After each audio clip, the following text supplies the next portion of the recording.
Rattled? Grumpy Transport Secretary Pete Buttigieg has another run-in with reporters when asked if he'll apologize to East Palestine for taking 20 days to visit toxic train derailment site. Transportation Secretary Pete Buttigieg has another heated run-in with the press as he finally visited East Palestine on Thursday, 20 days after the train derailment, leaving residents begging for answers from the Biden administration. The former mayor of South Bend, Indiana, now a cabinet member, donned a hard heart as he toured the site with investigators, a day after Donald Trump told the locals they had been betrayed by the White House and federal government. His press secretary then had to intervene when a group of journalists approached him and asked if he would apologize for taking almost 3 weeks to visit the devastated residents. The Biden administration continues to face intense backlash from both Republicans and Democrats for the slow response to the disaster that has prompted fears the release of toxic chemicals will lead to long-term illnesses including cancer. Buttigieg was talking with local residents when reporters approached him about why it took so long for him to visit the small town of 4,700 still very much impacted by the aftermath of the rail crash that took place on February 3.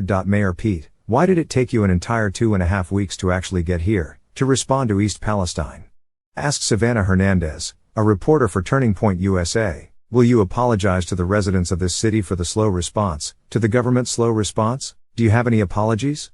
In the video, Buttigieg appears to be escorted away from the media, and the press secretary for the Transportation Secretary, Carrie Arndt, tells Hernandez and the other reporters that she'll answer their questions but not on camera, and when asked why the cameras shouldn't be on, Arndt responded, "That's a little bit aggressive."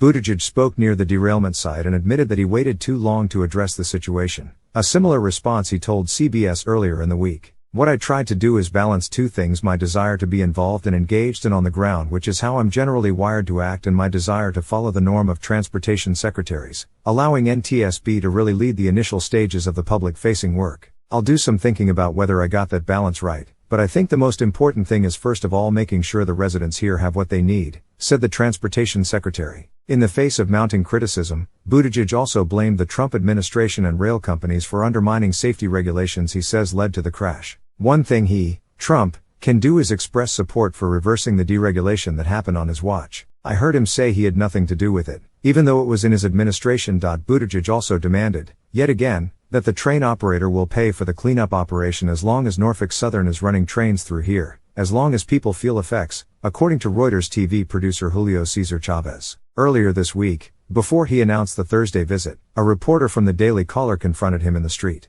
He confirmed he would be going, and then tried to take a photo of the journalist Jenny Tarr while he was walking around Washington, D.C. with his husband Chasen. "Well, I'd refer you to about a dozen interviews I've given today, and if you'd like to arrange a conversation, make sure to reach out to our press office," Buttigieg replied. He indicated he wasn't going to have that conversation with you just walking down the street here. "You don't have a message for them?"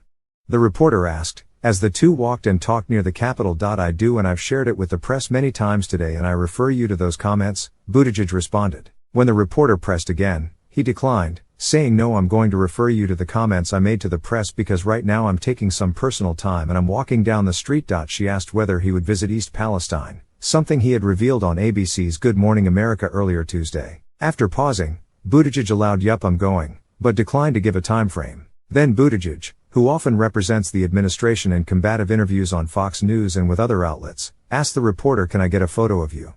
The reporter agreed. She later posted video of the encounter on Twitter. On Wednesday, Trump told residents of East Palestine they are victims of betrayal by President Biden and the federal government, and said his visit had finally sparked them to act. The former president greeted crowds furious at the lack of action from the White House, 19 days after the disaster in Ohio, and brought in thousands of bottles of his own water, cleaning supplies and canned food. He then stopped at a local McDonald's where he ordered Big Macs for first responders and members of his team, and handed out signed MAGA hats to the customers. "I know this menu better than you do. I probably know it better than anybody in here," he told the server, and demanded they knock it out fast so he could eat it on the plane. Hundreds of people lined the streets waving MAGA flags and chanting "No More Joe" to greet Trump after he landed in the community on his renovated Trump Force One jet. In a speech in the local fire department, he praised the response from law enforcement and the strength and courage of the residents, and said, "You are not forgotten in Apos." He promised to return if the community didn't get help from the White House, and when a reporter asked what message he had for Biden, Trump said, "Get over here." His visit coincided with Norfolk Southern releasing a statement saying they would take full responsibility for the derailment.